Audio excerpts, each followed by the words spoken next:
Could you please give us your name? Jeffrey Epstein. Jeffrey Epstein. On Manhattan's Upper East Side, home to some of the world's most expensive real estate, stands the crown jewel of the city's townhouses. Today, it is considered Manhattan's largest private residence. Inside, amid the hustle and bustle of servants in simple black suits and immaculate white gloves, one feels as though they have stepped into someone's private Xanadu. This is not merely the home of a wealthy person, but a haughty fantasy world that seems to know no bounds. The entrance hall is adorned not with paintings, but with rows of framed eyeballs, which, as the owner gleefully tells his guests, were imported from England, where they were originally made for wounded soldiers. Next comes a marble foyer featuring a painting in the style of Jean Dubuffet, though the host refuses to reveal who painted it. The guests look like dwarfs next to the sculpture of a naked African warrior, which is twice their size. Thus begins a 2003 article from Vanity Fair titled, "The Talented Mr. Epstein." In hindsight, it is astonishing that this article was published as early as 2003, as it describes things that others would only notice decades later. The article already asks how Epstein came by his wealth in the first place, even though he already had access to high society and politics as a financial mogul back then. But the article also touches on aspects that are now firmly associated with the name Epstein: lavish events, the connection to Ghislaine Maxwell, and the fact that beautiful women are always present at Epstein's parties. Mostly very young ones. But the article only touches on this briefly. 20 years later, this simple side note has taken on entirely new dimensions. The more that has come to light about the Epstein files, the more questions arise. Questions that were already being asked in 2003, but to which no further significance was attached. Questions that continue to haunt us to this day. Do you think you're the devil himself? No, but I do have a good...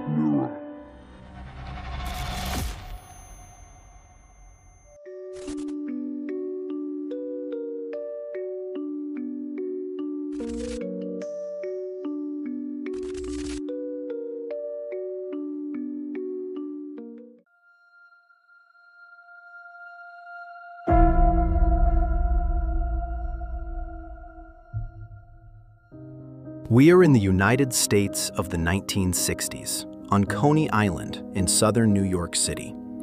This peninsula is home to the man who continues to make headlines to this day, but there is still no mention of any of his later deeds. There is no indication of what this boy would one day become, except for his ambitions.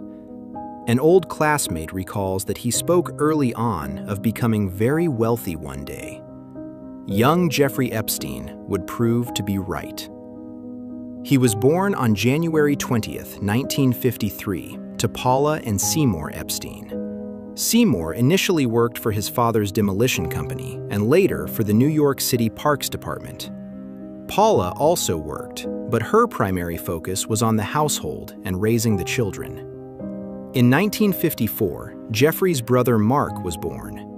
So far, a perfectly normal middle-class family. Mark and Jeffrey did well in school, especially in math.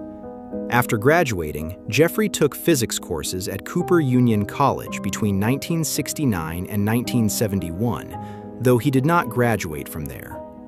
In 1971, he transferred to the Courant Institute for math courses, which he also left without a degree. Nevertheless, he managed to take his first astonishing career step. In 1973, Epstein began teaching math and physics at the Dalton School, a private school. Tuition for the current school year is just over $64,000 per year. Dalton consistently ranks at the top of lists of the best private schools in the U.S. The school's principal at the time, Donald Barr, wasn't too particular about his teachers' educational backgrounds. As long as they knew their subject and had interesting personalities, they could teach at the Dalton School. Epstein, who was only 21 at the time, is very popular among the students. He coaches the school's math team and helps produce a school musical. He is even said to have been a guest at one of his students' private parties at least once. While he generally enjoys great popularity, there are also a few individual students who find the young math and physics teacher strange. He is said to have frequently flirted with the female students and to have seemed to have an unusually close bond with them. Later, a female student also stated anonymously that Epstein had tried to spend time with her outside of school, which she reported to the principal. At that point, the principal was no longer Donald Barr, but a man named Gardner Dunnan. However, he claims to have never heard anything about alleged misconduct by Epstein during his time as a teacher. Sometime later, Dunnan himself is accused of inappropriate behavior. He is said to have invited a student to live with him and to have repeatedly abused her. Dunnan denies the allegations, and a lawsuit was dropped. So right from the start, we see a pattern that will repeat itself as the story unfolds. Namely, that supposedly no one claims to have known anything. In early 1976, the young Jeffrey Epstein makes a valuable acquaintance. The father of a student invited him to an art exhibition in Manhattan. At this exhibition, he met the parents of another student. A conversation ensued about Epstein's math skills and the question of whether a job on Wall Street in New York might be something for him. The student's parents established one of the first very important contacts in Epstein's biography, the connection to Ace Greenberg. In 1976, Ace Greenberg is a big shot at Bear Stearns and will rise to become CEO there over the next 2 years. Bear Stearns is a major investment bank and brokerage firm on Wall Street at the time. On the recommendation of the student's parents, Ace Greenberg invites Jeffrey Epstein to a personal meeting. At a second meeting, another Bear Stearns executive, Michael Tenenbaum, is also present. Both Greenberg and Tenenbaum are impressed by Epstein. How does Tenenbaum sum up his impression? He was one hell of a salesman. So the two offered him a position at Bear Stearns. This offer came at just the right time for Epstein, as he had been let go from the Dalton School. Not because of his questionable closeness to the underage student, but because the school administration had ultimately developed doubts about his teaching methods.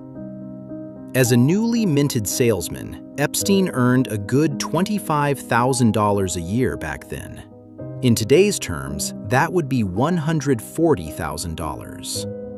Financially, it was a huge leap forward. But Epstein hadn't even been working at Bear Stearns for a year when something happened again. Something we'll encounter more often as this series continues. An irregularity is noticed that no one can explain.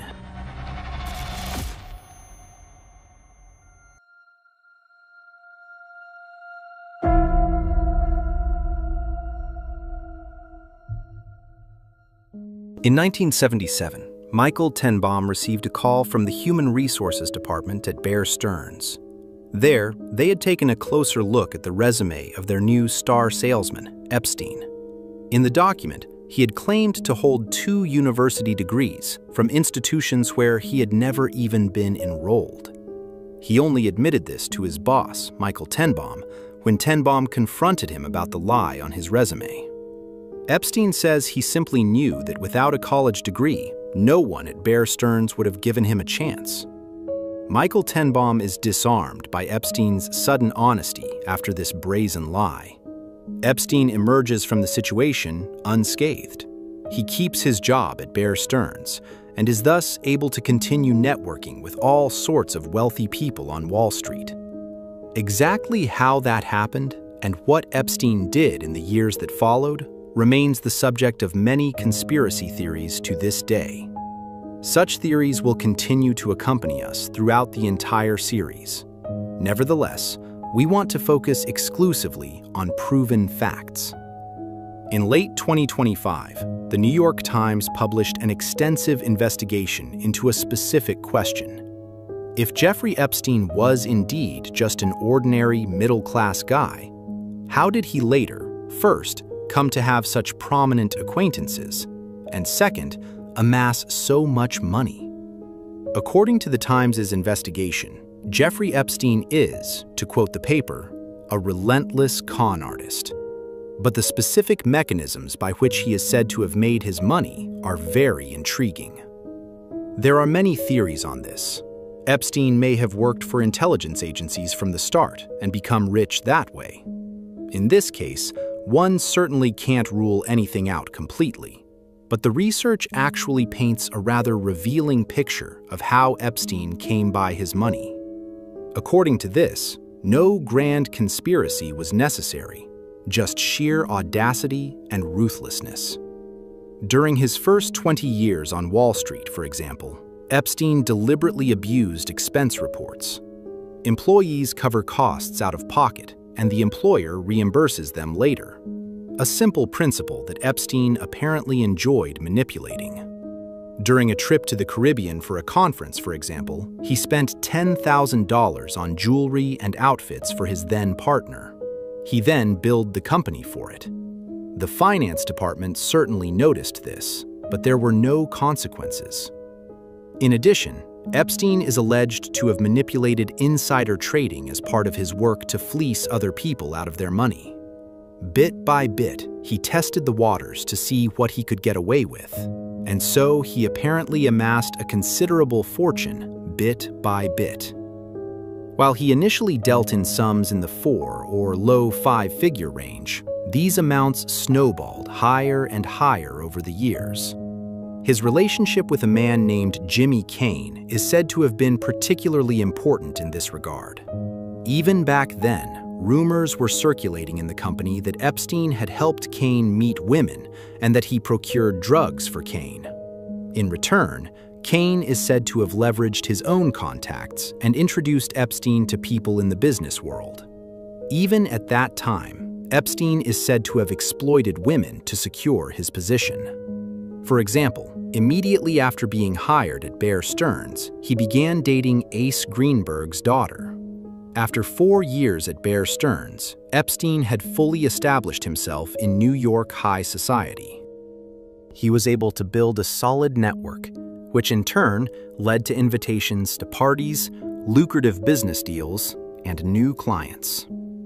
In 1980, the women's magazine Cosmopolitan named him Bachelor of the Month. At the age of 27, with the right connections and a salary that had doubled thanks to a promotion, Epstein was hailed by the press as a heartthrob. Even back then, he was frequently changing partners. In 1981, an internal investigation was launched against Epstein at Bear Stearns. He had given his then-girlfriend access to the firm's exclusive stock deals and violated his obligations as a broker when he lent $15,000 to a friend. As a result of this internal investigation, Epstein was ordered to pay a $2,500 fine to the firm and was suspended for 2 months. Epstein, who denies the allegations, simply resigns instead. During his 5 years at Bear Stearns, he has built up enough contacts on Wall Street and beyond to continue making money. Moreover, he continues to be protected, at least by Jimmy Kane. 20 years later, in 2003, the company states that Jeffrey Epstein left Bear Stearns of his own accord. No member of management ever suggested he leave the company or investigated any irregularities on his part. At the very least, the claim that management never investigated any irregularities involving Epstein is simply not true. But that wouldn't come to light until decades later. An outstanding bonus of about $100,000 is paid to him despite his departure. Epstein does not immediately look for a new job. Instead, he travels to England with his then-partner, Paula Hale. Paula herself works on Wall Street and is also well-connected. During the trip to England, she introduces him to her old friend Nick Lees, who in turn introduces Epstein to his father, Douglas Lees. And he is an arms contractor with correspondingly valuable contacts. Epstein becomes a close family friend of the Lees. He travels regularly to England and tutors one of the younger sons. In return, Douglas Lees takes him along to meet important business partners and makes Epstein one of his advisors. With his close ties to Douglas Lees's family, Epstein should now be able to build a network on the other side of the Atlantic as well. As an arms dealer, Lees's contacts extend all the way to the upper echelons of British society. Incidentally, the friendship with the Lees later ends in a falling out, because after a few years, Douglas Lees realizes that Epstein is said to have taken financial advantage of him. Once again, the expense reports. Back home in New York, Epstein had meanwhile teamed up with a lawyer named John Pottinger. Together, the two are said to have also worked as consultants and diligently dispensed tips on how best to avoid tax deductions. Epstein is said to have met some of his new clients while he was still at Bear Stearns. He stayed in touch with them and was able to win them over as clients for his own firm. In any case, Epstein is said to have continued to exploit his position at Bear Stearns for a long time. This worked in part because he was still friends with people who worked at the firm. And through these contacts, the first truly major alleged scam came about in 1982. A former colleague from Bear Stearns convinced a business partner named Michael Stroll to give 10% of his assets to Epstein. Epstein would then invest the $450,000 in a supposed crude oil deal, and Michael Stroll would end up making a hefty profit. This crude oil deal apparently never existed, and 2 years later, most of Michael Stroll's money was gone. Stroll subsequently even took Epstein to court. The whole affair drags on until 1993, when a judge rules that Epstein is not personally liable. The moment Stroll entrusted the $450,000 to Epstein, he likely unwittingly provided him with the financial foundation for everything that was yet to come.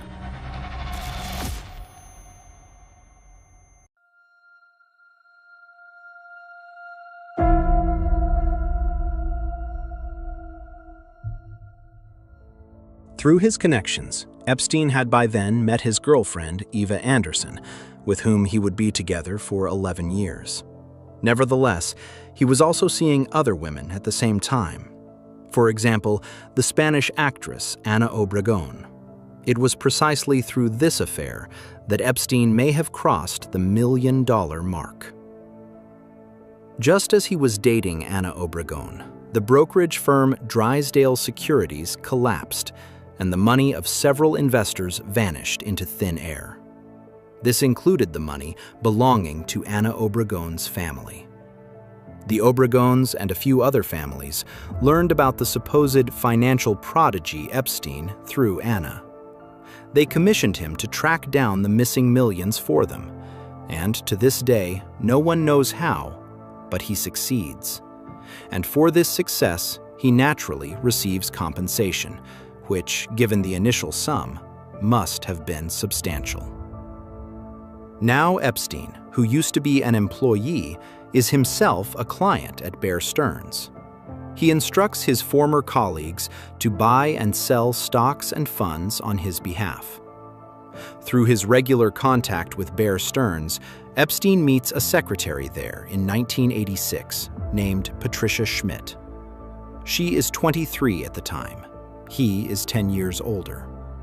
The two were introduced to each other by Epstein's former colleague, Clark Schubeck. Around the same time, Clark Schubeck introduced Epstein to another employee at Bear Stearns. Both Patricia and Susanna are young, attractive, and above all, direct contacts at Bear Stearns. Later, Susanna became a close friend of Melania Trump and married Woody Johnson, whom Donald Trump appointed as U.S. ambassador to the United Kingdom during his first term in office. In the late 1980s, Epstein continued to work as a financial advisor, including for his business acquaintance Stephen Hoffenberg. Together, the two are said to have attempted to acquire companies. To generate capital for this, Hoffman set up a Ponzi scheme through which he is alleged to have defrauded clients of a total of $500 million. He was later sentenced to 20 years in prison for this and claimed in court that Jeffrey Epstein had developed this Ponzi scheme together with him. He was never charged for this. While his former partner went to prison, Epstein himself continued to cheerfully raise money for supposed investments from other clients and business partners. By then, he also had enough money for minor market manipulation. He used his partner's money to buy cheap stocks, then publicly claimed that a plan was being considered to buy the entire company for a high price. This caused the stock price to rise in the short term, and Epstein sold the shares. There were never any legal consequences for this. By 1988, Epstein is said to have amassed a fortune of $15 million. Through his connections, he even became a board member at the New York Academy of Arts, a renowned private art university. Here, too, we see an early indication of things to come. A first known connection to a prestigious institution of higher learning. In addition to the door into the financial world, the door to higher education and the art industry is now also open. And such a board membership is, of course, yet another valuable networking tool. Perhaps also on a flight in 1987 where Epstein meets Robert Meister. The insurance broker is immediately captivated by the charming Jeffrey Epstein, who introduces himself as a New York banker. The two exchange contact information, and Epstein goes out of his way to cultivate a friendship. As he later suspects, this was to gain access to his even wealthier friends. For during a visit to the sauna, Epstein brings up a very specific person. One who will change everything.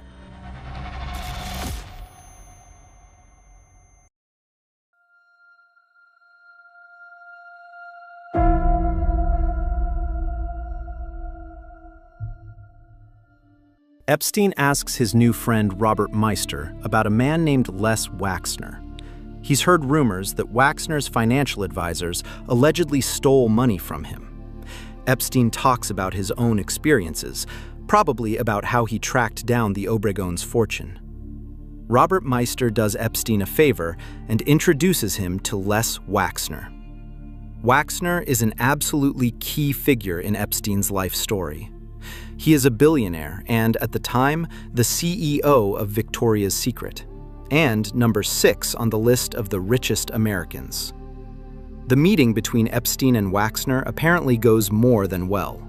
A year later, Jeffrey Epstein becomes his financial advisor and has full power of attorney over his finances. In addition to Victoria's Secret, Waxner also takes over Abercrombie & Fitch over the years and founds Bath & Body Works.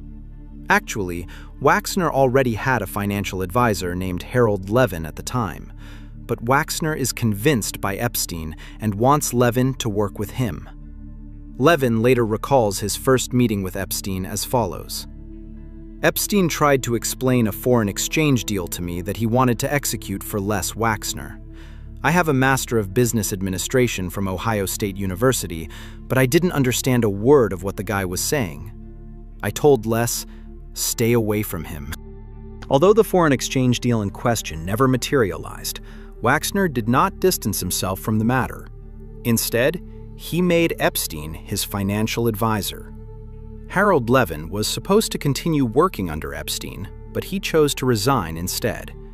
Prior to that, Epstein is said to have pressured Levin to give up the shares he had acquired in Les Waxner's project without receiving any profit distribution. This is how Levin recalls it. Epstein basically says, if you want, you can fight back, but I have plenty of lawyers, and I'll make sure you have to pay a fortune for it. Even as Epstein was settling into his role as Waxner's advisor, he is said to have spread the rumor that Harold Levin had not resigned voluntarily, but had embezzled funds from Les Waxner. As a result, Levin was unable to find a new job for years, and at times lived out of his car. Epstein, on the other hand, is doing better financially than ever. Epstein's job as a financial advisor is to invest Les Waxner's money in securities and assets, as well as in hedge funds and private equity firms, thereby securing a commission from the profits generated. These, of course, are correspondingly substantial. Apparently, however, Epstein did much more for Waxner.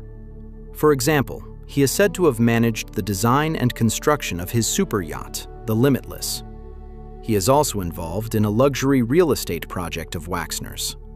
In 1991, Waxner signed a power of attorney.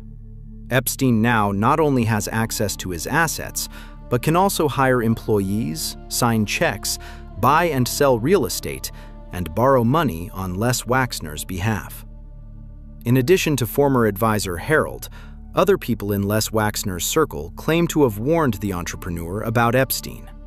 Even Robert Meister, who had initially facilitated the connection, wanted to dissuade Waxner from making Epstein his advisor. Waxner gradually distanced himself from many people, while his opaque relationship with his financial advisor Epstein only grew closer. In a documentary, Epstein is even asked at one point whether the relationship between him and Waxner was a sexual one. He denied it. To this day, it remains a mystery how Epstein managed to bind Les Waxner so closely to him. However, he succeeded in inserting himself into the lives of the upper class. In any case, as a financial advisor, Epstein has power of attorney over Waxner's assets and can, in the truest sense of the word, help himself generously to the accounts. And he does so repeatedly. A private jet, a mansion in New York, and an estate in Ohio were transferred from Waxner's ownership to Epstein. Today, these assets alone would be worth approximately $100 million. Epstein purchased some of them from his boss at below market value. In total, it is estimated that Epstein made between $200 million and $400 million solely through his partnership with Les Waxner. Thanks to his job with Les Waxner, Epstein was able to afford another property, a mansion in a prominent neighborhood. Epstein's private estate is located just a few hundred meters from Mar-a-Lago, and that's surely ringing a bell for some of you. That is, of course, the residence of Donald Trump, who at the time was still primarily regarded as a businessman. The two are said to have been good friends during this period. Epstein was a guest at several of his parties. With his fortune, Epstein now has the spare change to donate money to politicians, a reliable method not only to get in touch with them, but also to stay in their memory. As early as 1989, Epstein, a financial expert of Jewish descent, accompanied a Democratic congressman to Israel to promote the strengthening of business ties there. There, he met high-ranking politicians from the respective countries. So here, too, a new network presumably began to take shape. His close partnership with the head of Victoria's Secret made an impression. For some, because of the money, for others, because of the supposed proximity to beautiful women, or because of potential career opportunities that Epstein might have in store. He apparently exploited this deliberately, sometimes even posing as a talent scout for Victoria's Secret. Yet, according to internal information, the company only cast models through agencies. During this time, Epstein also met a woman whose name is likely familiar to everyone, Ghislaine Maxwell. The Epstein met ABC journalist Catherine Cryer at an evening event. She, in turn, took Epstein to a film premiere a few months later. At this premiere, Catherine Cryer introduced Epstein to her boyfriend, Elliot Stein. And Elliot Stein, in turn, introduced Epstein to a man named Leon Black. Alongside Les Waxner, Leon Black is another key figure in Epstein's wealth accumulation. Black was one of the founders of Apollo in 1990. This is an asset management firm that would become one of the biggest players on Wall Street. We will encounter Black again in later videos in this series, when he will replace Les Wexner as Epstein's most lucrative client. However, the business relationship with Les Wexner would continue for a very long time.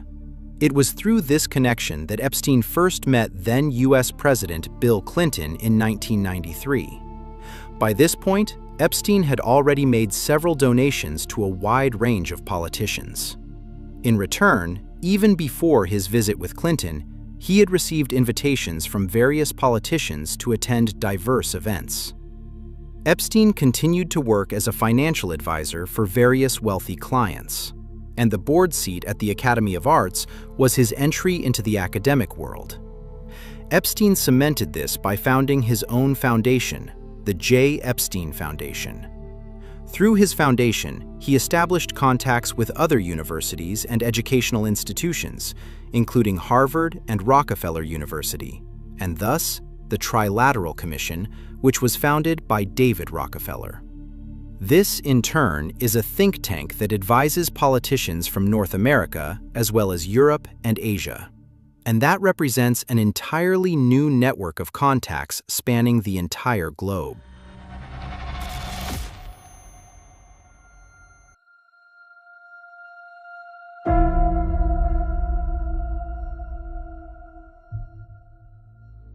So let's take a step back for a moment and look at the bigger picture. It's only the early 90s, and yet, as we've seen in the last few minutes, Epstein has already established extensive connections. In the U.S. financial sector, in the country's domestic politics, in the art world, and now, gradually, in foreign policy and academic circles as well. All of this, in turn, has led to connections in the entertainment business.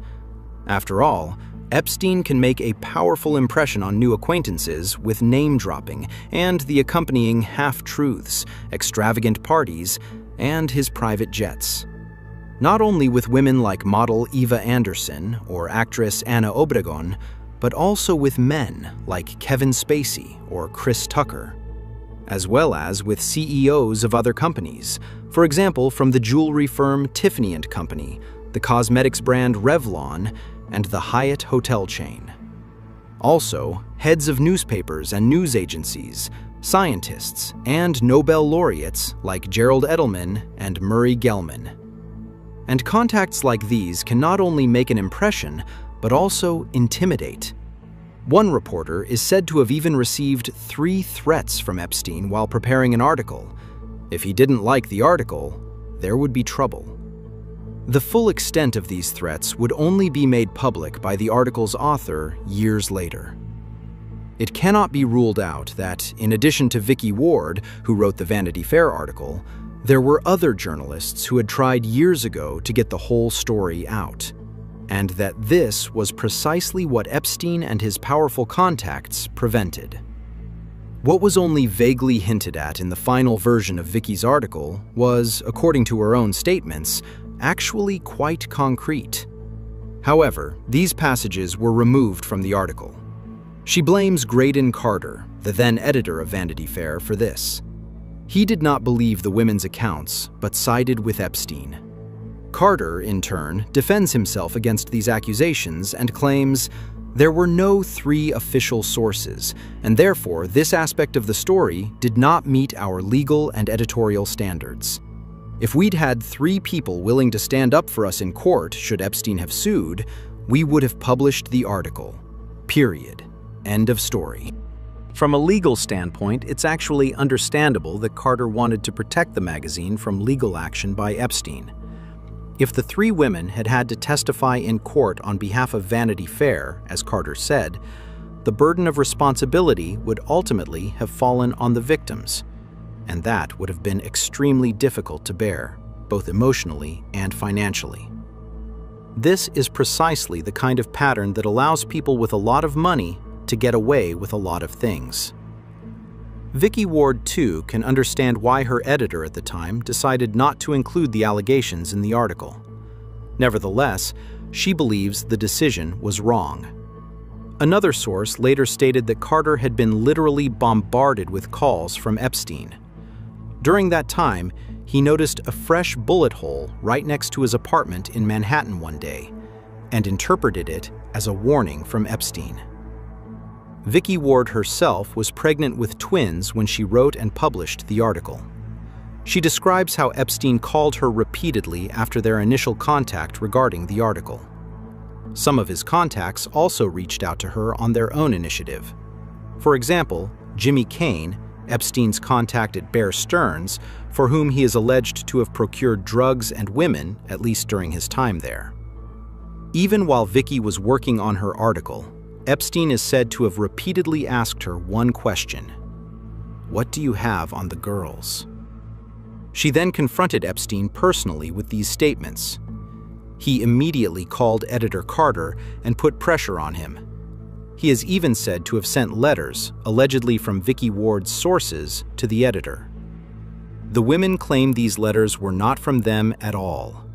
Epstein had apparently faked them to take the wind out of the sails of the accusations against him. Epstein is said to have even shown up in person at the Vanity Fair office. He is said to have asked around to find out at which hospital Vicky had given birth to her twins. The journalist felt so threatened that she hired a security firm. Through her research, she knew that Epstein had since become a donor to several hospitals. She feared he might use his contacts in the medical industry to take revenge on her for her journalistic work. This example shows how Epstein used his carefully built network and his influence in various industries, presumably also to steer the reporting about him. Vicky Ward's article was published years before Epstein was first charged with his crimes in 2007. Perhaps the scale of the scandal could have been anticipated much earlier if the three victims had been believed and given a voice. Incidentally, as late as 2014, years after Epstein had already been convicted, Carter invited Epstein's confidant, Ghislaine Maxwell, to a party celebrating the Oscars.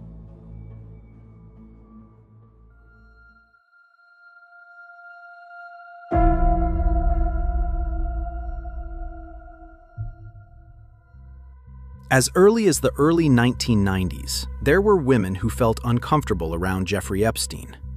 A sexist joke here, an inappropriate remark there.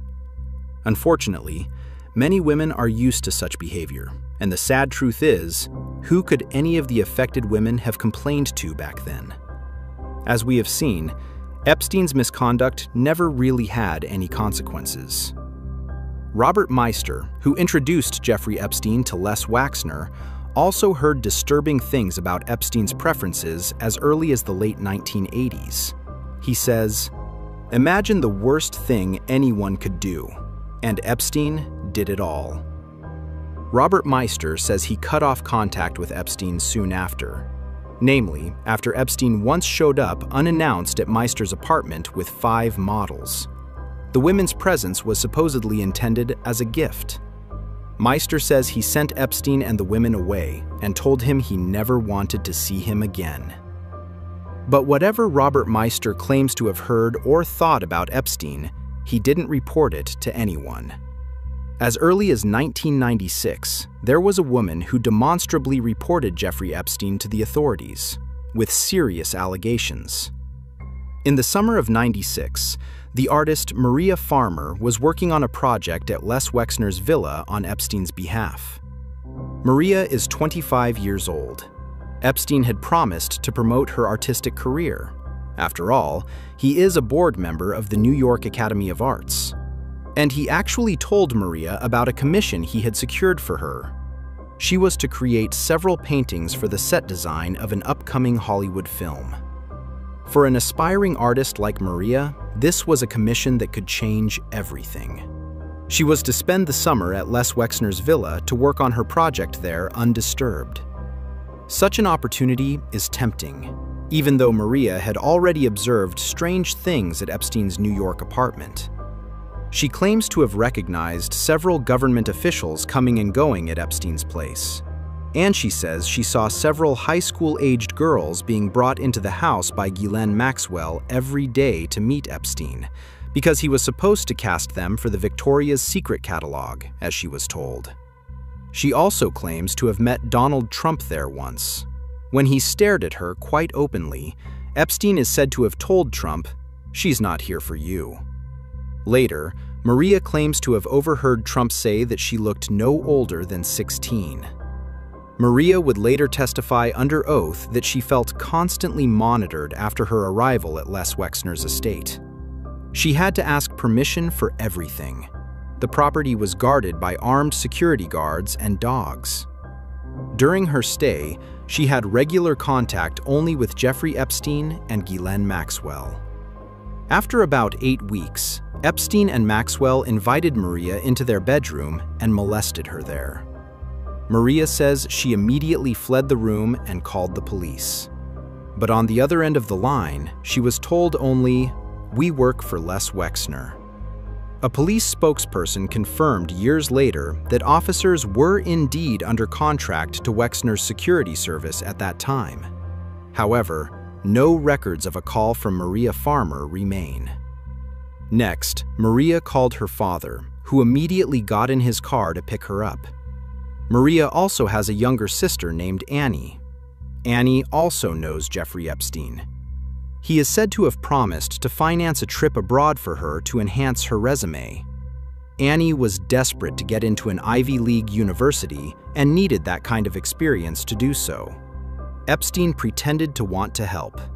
And as it turns out, when Maria returns from her traumatic stay with Epstein and Maxwell, Annie also reports having been harassed by the two of them. Maria says she tried to file a report with the New York Police Department immediately after returning home. However, the officers told her they didn't have jurisdiction. Wexner's estate, the alleged crime scene, is located in Ohio and therefore outside their jurisdiction. Instead, they told her to contact the FBI. She does just that. She recounts what she and her sister went through. In the meantime, Maria noticed that several photos and negatives she had with her were missing. She had photographed her two younger sisters for an art project. There were also nude photos among them. Maria tells the FBI that she believes Jeffrey Epstein stole these photos from her. She comes to this conclusion because Epstein had previously instructed her to take photos of young girls at swimming pools. And if she told anyone about it, he would burn her house down. Maria asks the FBI to investigate the matter, partly because she knows that Epstein has connections to powerful people like Bill Clinton or Donald Trump. But after she made her statements, she never heard from the FBI again. A good 10 years later, Maria would go public and say that she had already told the FBI about Epstein back in the 90s. For this, she was vilified in the media for years as a liar who had simply made up the story. It wasn't until December 2025 that newly released Epstein files revealed that Maria had indeed made that statement to the FBI back then. However, the authorities apparently took no action afterward, even though Maria had accused him of possessing child pornography. Although Maria also spoke about Ghislaine Maxwell and Trump, there is no mention of either of them in the FBI documents. As mentioned, Maria herself never heard from the authorities again after her statement to the FBI. No follow-up questions, no updates, nothing. In 2003, it was Maria and her sister Annie who spoke with Vicky Ward for the Vanity Fair articles. The third woman in the group was their mother.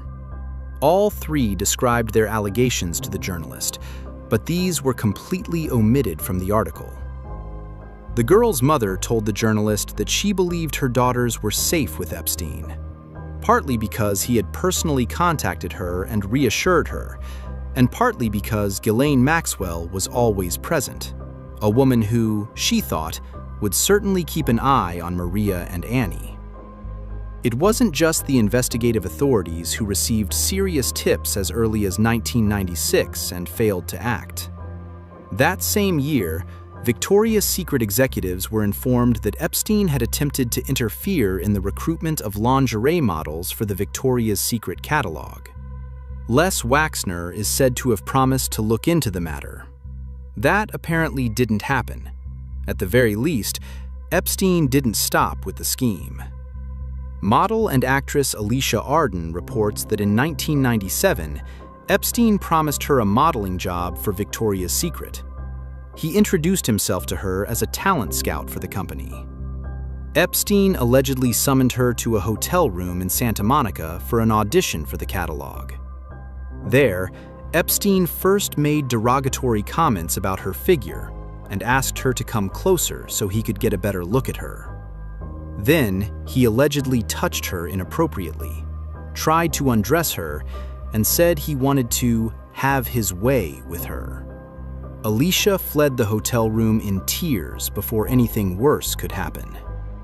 Just a week after this incident, Alicia Arden contacted the police and filed a criminal complaint for sexual assault. However, one detail that Alicia later recounts is missing from the police report.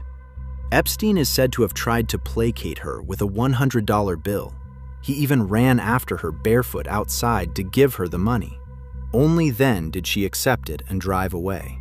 According to her own statements, she also told the police this. However, this aspect does not appear in the files. Similar to Maria Farmer, Alicia Arden never heard from the police again. According to documents from the relevant department, Epstein was questioned shortly after the report was filed and made contradictory statements. However, the files note that Alicia Arden did not want to initiate legal proceedings against Epstein, but merely wanted to admonish him for his behavior. Alicia firmly rejects this, but she had made her statements to a male police officer. He had questioned whether she really wanted to file a complaint, arguing that she had, after all, been in Epstein's hotel room of her own free will. At first, Alicia let herself be intimidated by this, but the matter was so important to her that she went back to the police a week later to make sure a complaint was filed. For Alicia, all of this is simply proof that, as a victim at the time, no one believed her, and that this had catastrophic consequences. She recently said in an interview that if they had taken me more seriously, it could have helped all those girls. That brings us to the end of the first episode of this video series. It's impossible for me to outline and cover everything here in full, but I hope I've been able to make the connections clear enough to help you better understand everything surrounding the Epstein case. It's hard to find the right words to wrap this up. It's just so depressing to see how early on women were already sounding the alarm about Epstein. And yet, nothing was done. But what I find absolutely shocking is how he spun his various webs of influence. Everyone fell for him, wanted to be his friend. At least, that's how it feels. Otherwise, he wouldn't have made it to being Les Waxner's advisor. It's just crazy that nobody saw through him. He must have been extremely manipulative and cunning. I'm really looking forward to your feedback and would appreciate any comments and likes. As you can surely imagine, these videos in particular are very time-consuming to produce. But this topic deserves to be addressed seriously and in depth.